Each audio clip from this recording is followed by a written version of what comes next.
Life Unscripted with Kevin Shook. Let's talk about the new House bills. So July 1st, you mentioned, you gave me a list of these, and one was a ban on cell phones in schools. Yeah, I didn't look too deep into it, but and maybe someone can comment that is a little bit more educated on it, but it sounds like that cell phones will be banned in public schools going forward. So it's interesting from a lot of different perspectives. From a parent's perspective, I don't think I like it, but I also understand that the distraction it can be, because it's a distraction for a 43-year-old, let alone for a teenager in school or someone younger. What's the pouch? Oh God, the Yonder pouch. They're going to make them do Yonder pouches. Oh, God. So do you know it's a ban for sure? I'm not sure the specifics on it. That's why I'm wondering like what the details of it are, but from what it looks like, there'll be some form of a ban of a cell phone. So, or watch or whatever. I've seen that Rott's like authored it. So that'd be kind of cool if he was watching, because then maybe he could comment. He could comment and tell us. Since he wrote detail. the bill. All I could find on the state website was that it's going to require the school to have adopt and implement a wireless communication device policy that governs student use of a wireless communication device, and publish this policy on the website. So they have to have something tangible that you can actually review. And so I don't know if it'll be like a complete ban. It would be kind of hard to do something in the middle. Yeah, district by district may be difficult, but the world's such a different place. I mean, we're connected to these things, obviously, and children that are born are, from the moment that they're born, that's in their face. Right. I mean, that's what they see. Right. Unless you're Amish, you know. Right. But so if you've got that, and that's a part of the tool of society, whether it be good and bad, and everybody's got an opinion, and I understand that and respect that, but it's and that's tough because, you know, it sounds like there needs to be some adjusting maybe of how we approach teaching, with an emphasis of knowing that that's going to be a part of day-to-day life. That's always going to be there, right? Yeah. That's what I'm saying. So like, are we, a balance is good, with an actual book, with some actual things there. So maybe that's a solution to it, is you have a certain amount of time that's restricted, and the 7-minute passing period. And I mean, there's been plenty of times where our kids, have been in a scenario where, they needed to send a quick text message to us or whatever. And it was, of course, not during times when they weren't supposed to have their phone. Right. But, that's important, I think, to be able to have that communication, especially in, times where things move rapidly. So being able to be in contact is, it's important with transportation, all that stuff. Mm-hmm. So, hot button issue for sure. It's a major hot button, because you could take it as far as there's an active shooter. Yep. Any phone call is a good phone call. Yeah. Whether it comes from a student, right. The teacher might be dead. Yeah. So the one person with a cell phone might be dead. Yeah. So there's pros and cons to this. That's why I'm hoping it's not like a complete ban. Well, yeah. I mean, the other kind of worry I would have is, I was blessed to have very involved parents, and Chandra and I are involved in our daughter's lives pretty deep, to the point where we're open with them about a lot of things, and we talk to them. So that has helped us to be able to communicate with them in their way. So that way we can relate and have that conversation and deepen those relationships. So, there are some instances where, you've got a split relationship, or you've got, the only way there's communication happening may be on that phone. And to be able to have that with your child and not be able to have it, I guess I should say, is, that could be a challenge. But I see both sides of it to an extent. But I would say that if you're like, what's your opinion on it, I would say, man, no, those kids need to have those phones. Right. Well, and I just think it would be hard to find something in the middle. Yeah. Unless, and I'm sure the technology is there. We have AI. So is there a way in that geographical location of the perimeter of the school that it would only allow phone calls and text? Well, I mean, right now, if you're connected to the Wi-Fi connectivity in a school, I don't think there's certain things you can like. Oh, would yeah, block that's that. easy So to I mean, block there's that. things that are there. But gosh, I mean, that leads to. I sent you a video earlier about Apple's newest software update in iOS 18 and what they're going to be able to do, where it solves math problems. The AI that they're baking into that, like what that software, when that launches in probably September, October, when they typically launch, maybe earlier. But anyway, that's going to be very hard for schools to keep that away, because I mean, that's a tool to help a kid and I may not be able to learn from a teacher. And here's the thing, like, that's not going anywhere. None of this technology is going anywhere. Yeah. So it's kind of like embrace it, teach it, and let's move 10 times faster. Yeah. Yeah. I think if you prevent the child from having the technology and the device, you're moving backwards. Mm-hmm. And we want to move forward, but we want to move forward smartly, calculated, in a way to progress them and obviously help them learn and, you know, be better citizens and understand how the tools work. Use the tools they're given. Yeah. That's good. So the next bill that was passed, House Bill 1183, and that was banning the purchasing of property from foreign adversaries. Okay. Which I think that's happening in some other states too. But so specifically, if this is again understanding that from my understanding. So if you are a foreign adversary of the U.S., i.e. China, Russia, Iran, North Korea, you're not able in the state of Indiana to purchase land specifically by a military installation. So I don't think that's a bad thing. No, it's not a bad thing. It's been needed for years. I don't see where that could be something where someone says, you know, I mean, like they need to actually go back and figure out how to take that land back from China that's around all the military.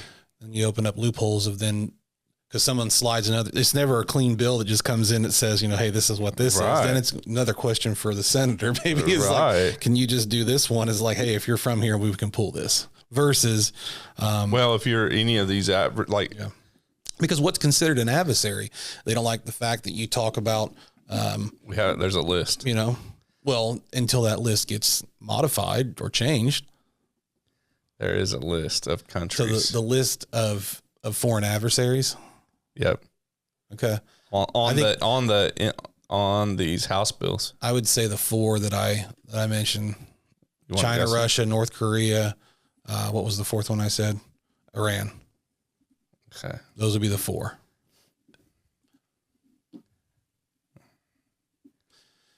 What House bill did I say that was?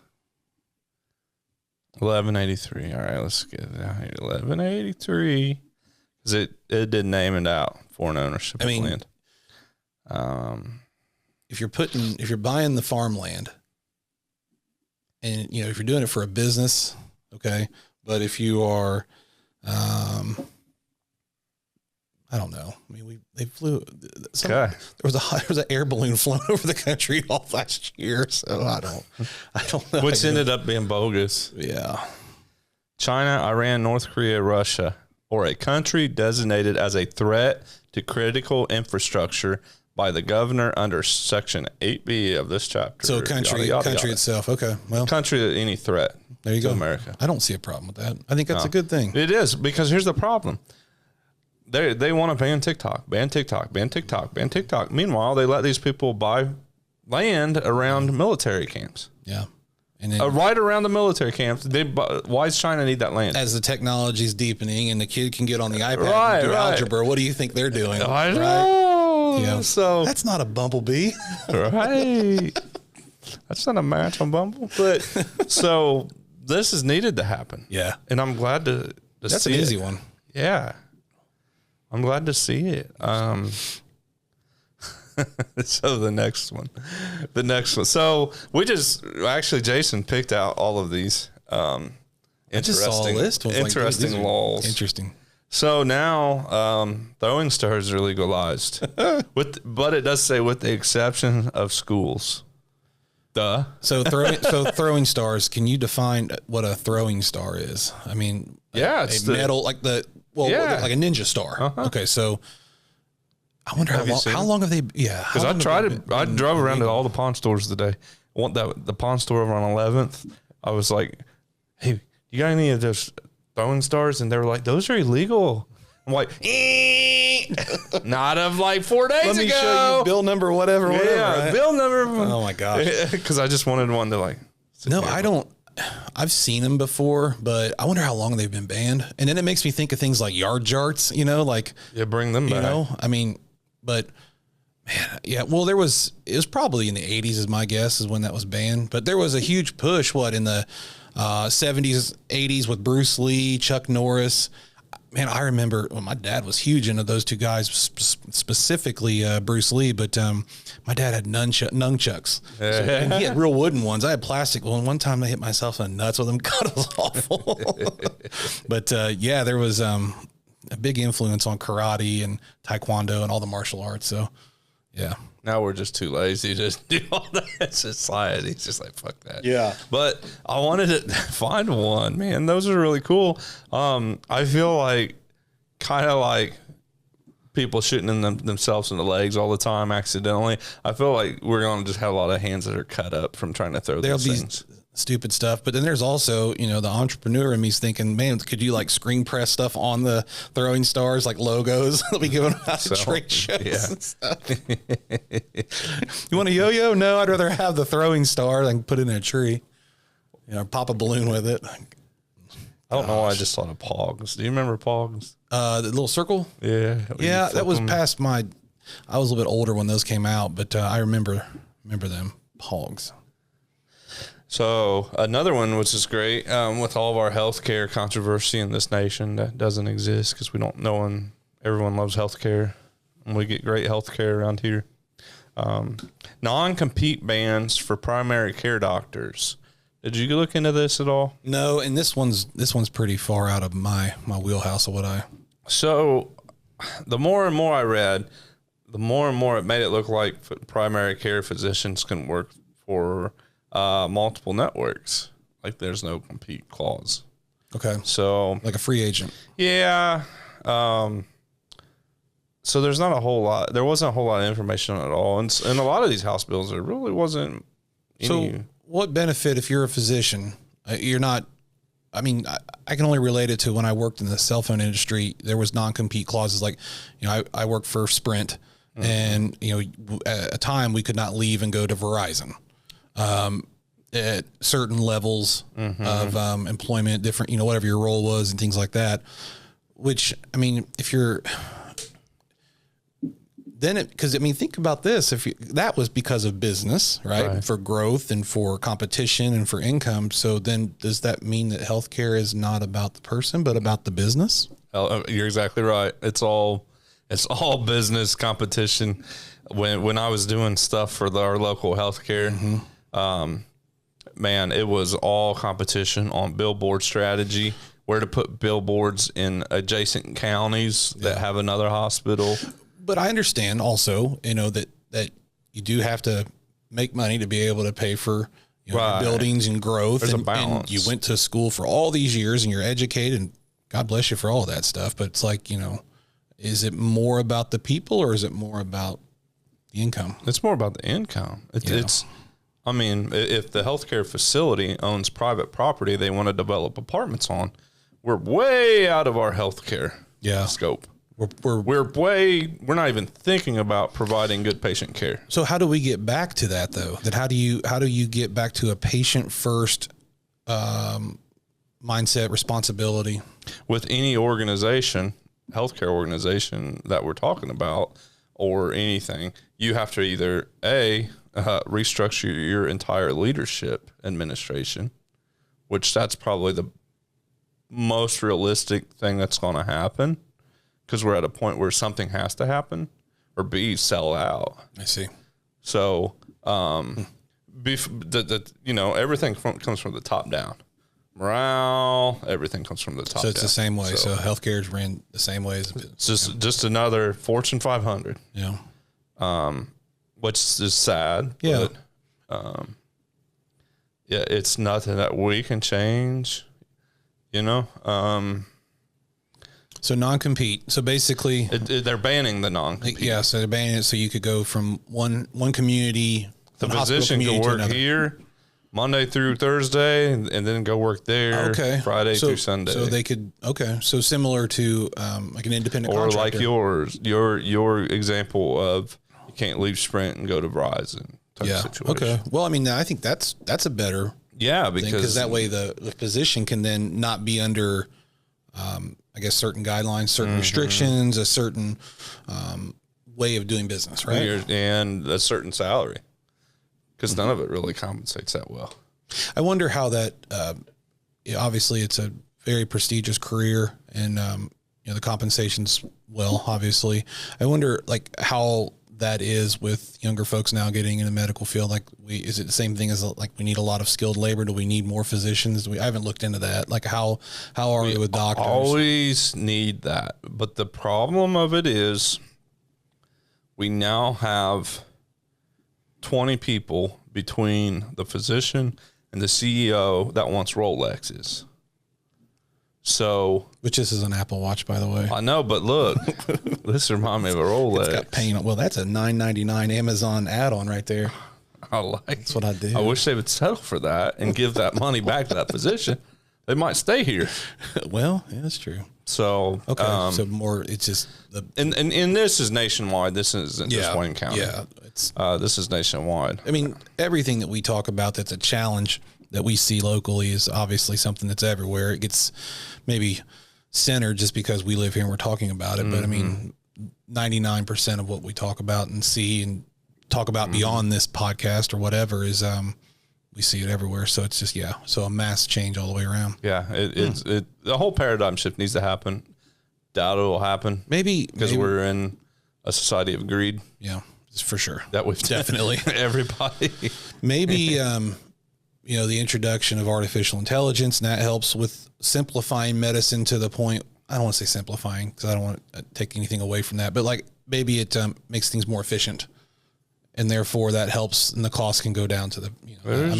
So hopefully it all. I mean, hopefully a lot of things can get resolved. Yeah, I think we can all agree that a lot of perspectives change. We want people healthy. We want them to live longer. We want them happier, and right. So okay. So moving on, let's talk about the House Bill 1142, since we're kind of talking medical. Okay. This kind of goes into some of what I did for a living for a while. So the state passed this House bill that provides a Medal of Honor for first responders. Okay. That does something extraordinary, I guess. I don't know how they're nominated for it. I think it's cool. It's a cool award. So going above and beyond the call of duty as a first responder. Yeah, But your job is to save getting lives. noticed more, I guess. Okay. Which is exciting, super cool. There's a flip side to it. Me being in EMS and fire and all that shit for 19 years is when I finally quit all of it. Paramedic. Bye. I've seen a shift that you kind of see on social media too. I see it more because like I'm friends with a lot of people and follow pages and stuff, but we are an award driven society. There's a lot of people that's a motivator. Some people are, they don't need the lights. They don't need the glamour. They don't need the award, and maybe I'm an oddity to that, but I've always kind of been myself. This isn't about me, but I've just always kind of thought like the hardware's nice or the trophy or the plaque or whatever, but I would rather just, perform and make sure I'm progressing in life with my goals. Mm-hmm. So where's the balance between recognition for something that you did?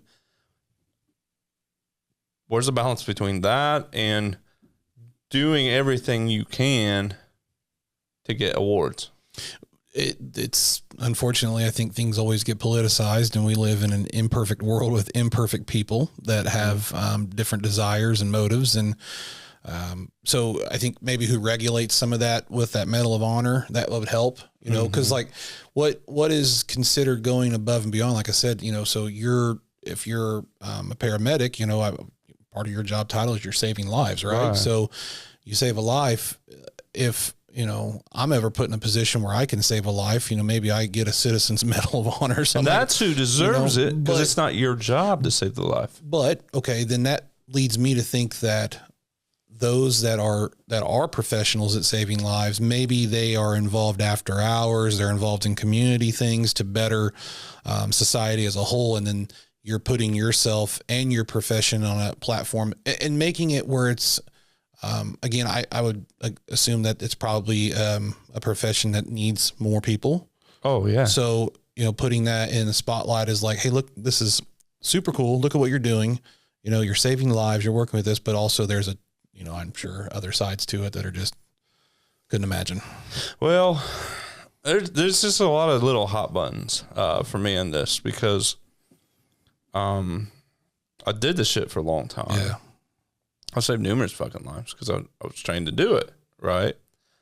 But I see like all of this recognition or self-recognition. A lot of it's self-recognition. Like, look at me, I fucking saved a life. And the awards, fuck the awards, because that's not what EMS needs. That's not what fire needs.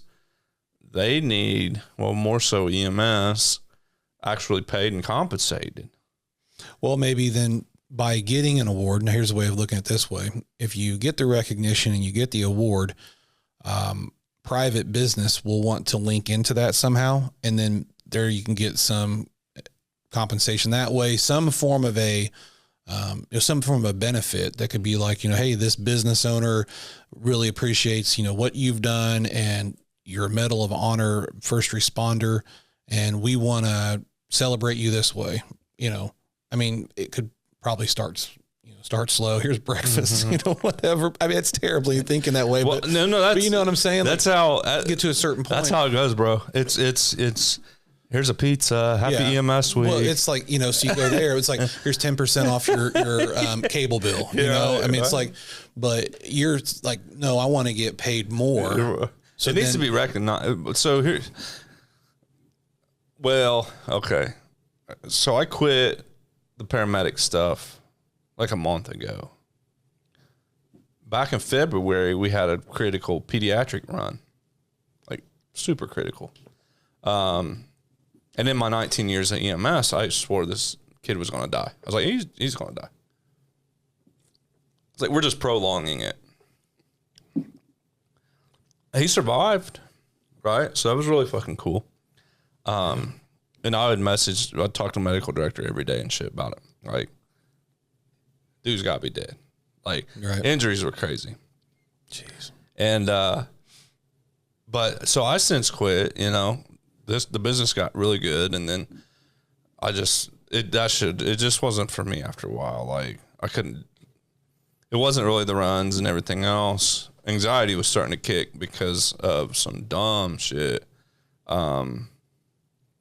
With like, you know, there was another run where we delivered a baby, everything went perfect. And then like the next shift, they're like, you need to mark out a service and come down here ASAP. And I'm like, what the hell? So it like scared the shit out of me. I'm like, what happened? And because of like my documentation, they thought I did some like really bad, like semi-illegal stuff. And I was like, no. So it's just like, I don't want to always be, because that increases anxiety. Yeah. Makes you want to drink alcohol. Right. So get the hell out. I'm like, I'm just done with this shit.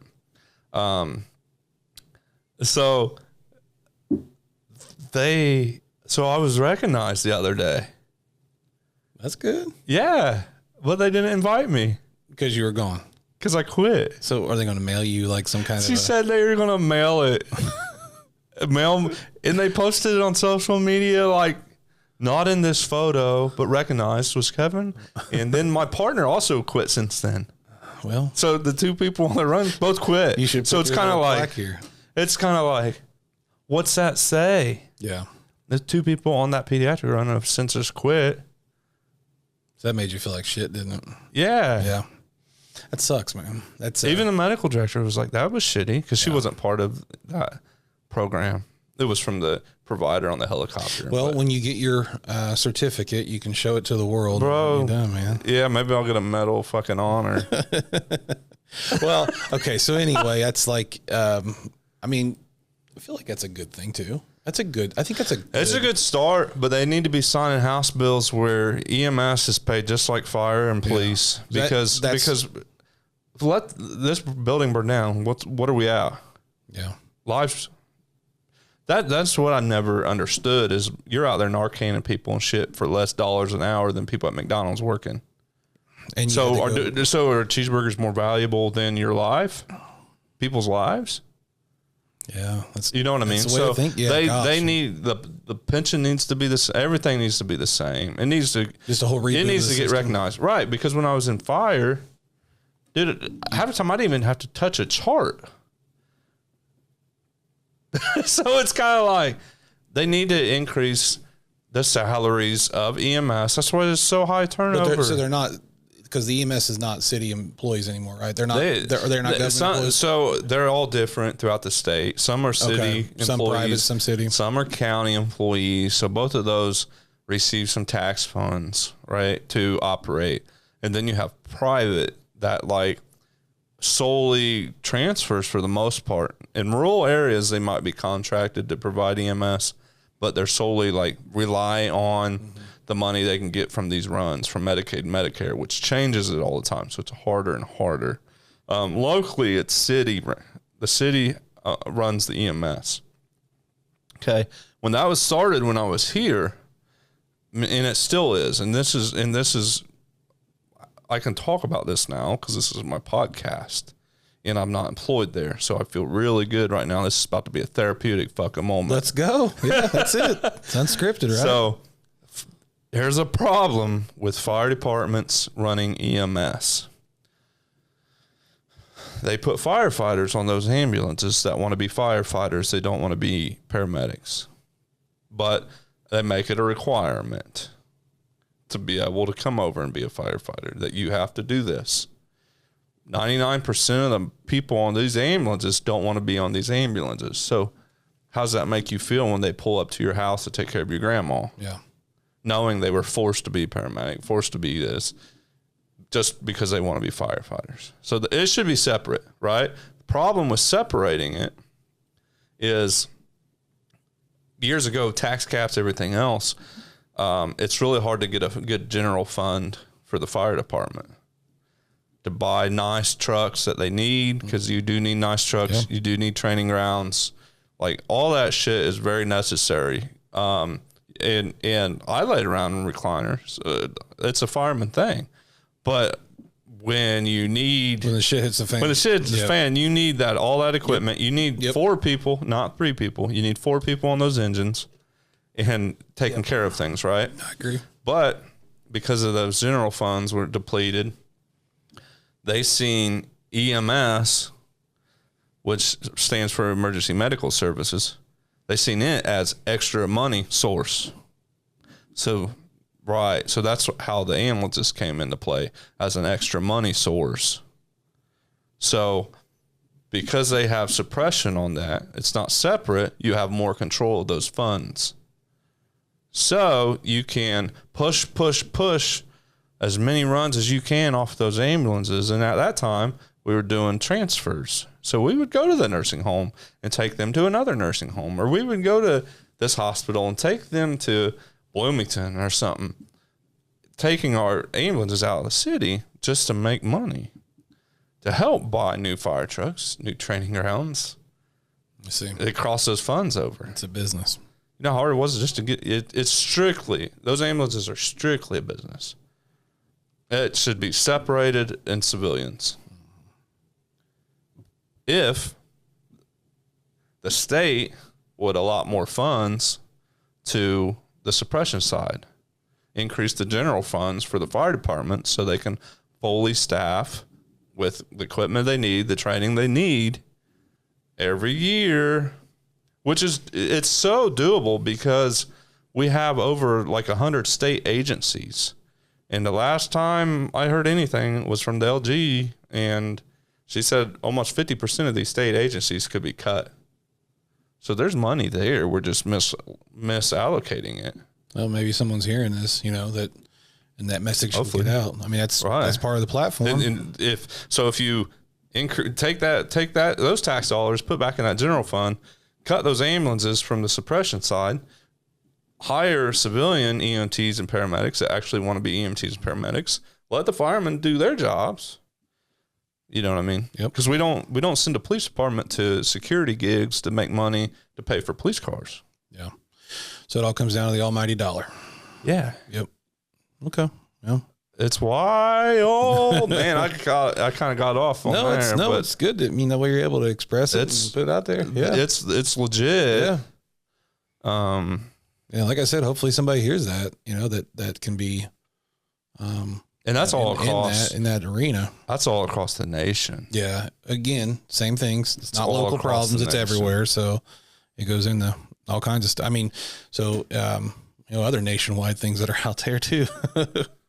There is, like the buyer agency requirements for residential real estate. Oh, okay. Yep. Would you happen to know a realtor that could tell me anything about this, sir? I know many, many good ones. Yes, I do.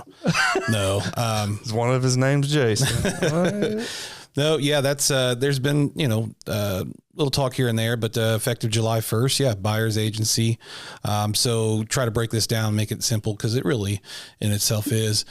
So if you're buying a house, you go to houses for sale, seller's got it listed. We will have to we'll have a conversation and then we'll document that you may be responsible for paying the compensation for the buying side of the transaction. So that can be a challenge for some folks. But if you think about it from a seller's perspective, it's like it's a new requirement, but this has always been the way in Indiana. So if you are a seller, you go to sell your house, you could pay some compensation to the buyer's agent. You could pay no compensation. It depends on what you think's in your best interest. I didn't have to tie my shoes today, but it was in my best interest. All right. So if you're thinking of from the perspective of I'm selling my house and I have buyers that want to buy my house, but they've already got to pay their closing cost, their down payment, and inspection and appraisal. How many really have that extra to pay for compensation for the other agent? So likely that seller that's selling that home benefited from that same scenario when they bought their home, and they'll likely benefit from it again. So, is that something that's changed? It's a nationwide change that's gone through, but it's business as usual here. And, like I said, there's several, whatever,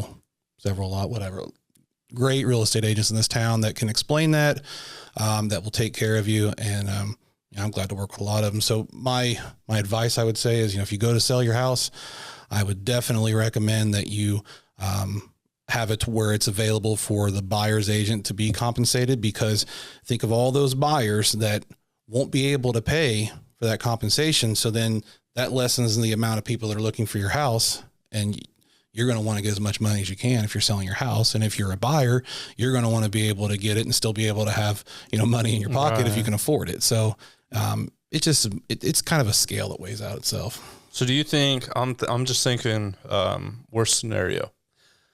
You said there's a lot of great agents. There's some that's not so great. Do you think any of them will slide in? So is there a template right now, and are they all the same? So like if I was a buyer's agent and I gave you a contract, could I write out on there for the next 10 years, I'm your buyer, I represent you, and then it's very small fine print that the buyer might not see? Yeah, I mean, you could.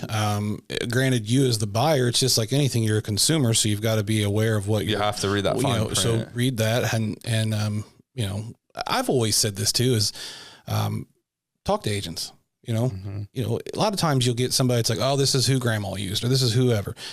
And that's great. And if they work well for you and they've done good, that's great, but why not have the conversation, you know? Wow. So yeah, you want to be careful of that. Are there people that will do certain things? I don't see that happening on a large scale. I mean, humans are greedy.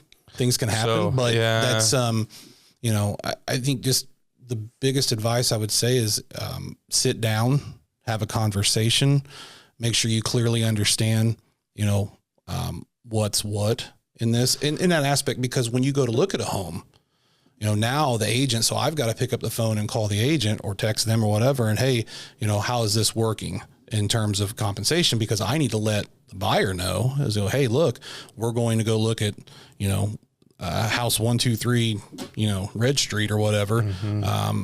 These folks here, this is this scenario. So if you like this house and you do this, you know, compensation is this, right? So, you know, I'm having that conversation, you're agreeing to it, then we go forward. So compensation doesn't have to happen unless they buy it. Yeah. Well, not necessarily. Like, so they can buy, or we could actually do a, like a consult fee, or like a fee basically for, you know, helping them out through the process. So there's different things that kind of go in there. So be careful what you read is my advice, to see what's out there. So that way, when you're talking to somebody and you can see it, be careful. Because I'm just thinking, like, I'm a buyer's agent. I found a very vulnerable first-time home buyer. Okay, I'm with you. And I write in there, I'm your representative for 10 years, and I'm like, yeah, sign here, and they sign that, and then they can't get a hold of me on my phone. It's muddy. Yeah, I mean, it could so then I'm like, well, if I can't get a hold of them, I got to call another agent, and they make me sign that same paper. Well, so when you sign that, you're going to most likely do it digitally. So you'll have a copy of that signed, right? So you'd have that. So one of the things that, I mean, I would recommend is just, you know, hey, look, I have a paper that's signed by this. What does this mean? You know, that's one thing there, but, it's going to make it challenging in an aspect of, from a buyer's perspective, where they've got to be able to pay attention a little bit more. And then from an agent's perspective, I think it's a good thing, because you actually sit down, have a conversation. Not that we're not doing that now, but I don't see it being a big issue here. Really? I mean, if you think about, you know, a seller wants to sell a house, they're going to want to get as many people as they can to buy it. And, you know, with what pricing would be, and for, you know, again, go back to a reference we talked about last week. You know, let's say it's a $150,000 house, you know, so if you're looking at that split that's there, you're willing to give that up to lose all these buyers and get you that full price. You're losing so much opportunity that goes in there. So, but it's always been that way, like I said. So, you could always, as a seller, done that. And, you know, it can create some challenges. That's for sure. I think it'll be interesting. But it's, again, is it in your best interest? Probably not. Right. So if I from the seller's perspective, so I would advise, compensating the buyer's agent on that transaction, because you also want to be able to have the seller. Yeah. Cause you want to have a good separation between who's representing the buyer, who's representing the seller. Right. Yes. Can you have both sides on the transaction as an agent? Yes. But, you know, thinking it from a perspective like that. So do you see it really changing much? Do you see it? Business some agents kind of like, no, I mean, it's you know, it's an interesting subject to explain and talk through, because I mean, you know, we've spent 4 or 5 minutes talking about it, and it's kind of like, there's a lot that goes in there, but I feel like that helps educate you as a buyer and a seller more on the process, which that transparency is a good thing. Right.